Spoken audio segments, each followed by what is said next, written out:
Halo teman-teman, saya Canaki Akrisanto akan menjelaskan tentang manajemen persediaan. Persediaan merupakan bagian dari modal kerja yang tertanam dalam bahan baku, barang setengah jadi, maupun berupa barang jadi tergantung jenis industrinya. Nah, persediaan jadi merupakan elemen modal kerja yang selalu dalam keadaan berputar, di mana secara terus-menerus mengalami perubahan. Persediaan atau inventory merupakan elemen utama dari modal kerja karena 1. Jumlah persediaan paling besar dibanding dengan modal kerja lainnya. 2. Aktiva yang selalu dalam keadaan berputar, di mana secara terus-menerus mengalami perubahan. 3. Tingkat likuiditasnya paling rendah.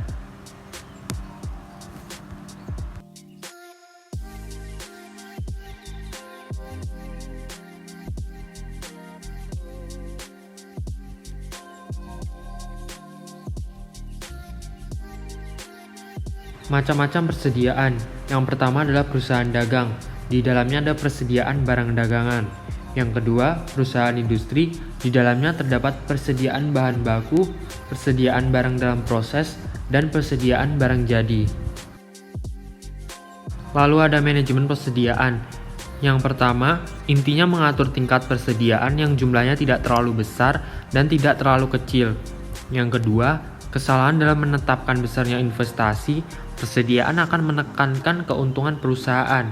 Yang ketiga, tinggi rendahnya tingkat perputaran akan berpengaruh langsung terhadap besar kecilnya dana yang ditanamkan dalam persediaan dan bagi perolehan laba.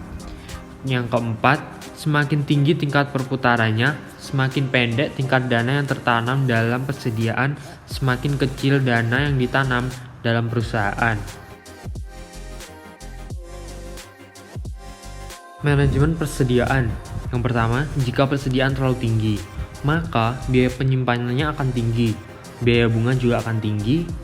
Jika investasi dibiayai modal asing, dia akan masuk ke biaya bunga yang akan tinggi. Jika investasi dibiayai modal sendiri, dia akan opportunity cost-nya yang tinggi. Lalu ada biaya pemeliharaan di gudang tinggi, kemungkinan kerugian karena kerusakan, turunnya kualitas, keausan, dan akan memperkecil keuntungan perusahaan. Manajemen persediaan yang kedua adalah jika persediaan terlalu kecil, maka produksi akan terganggu yang berakibat 1.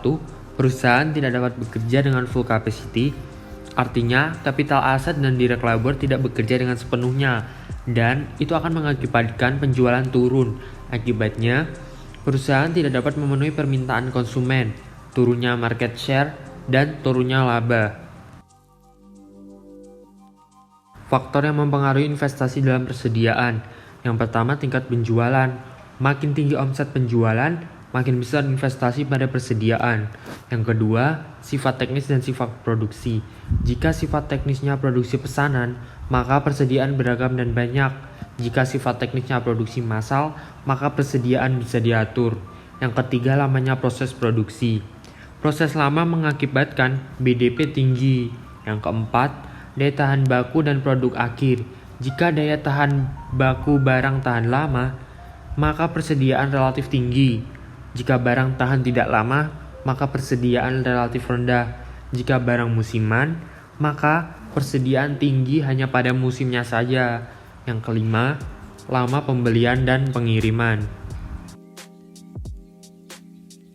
Tingkat perputaran persediaan barang dagangan.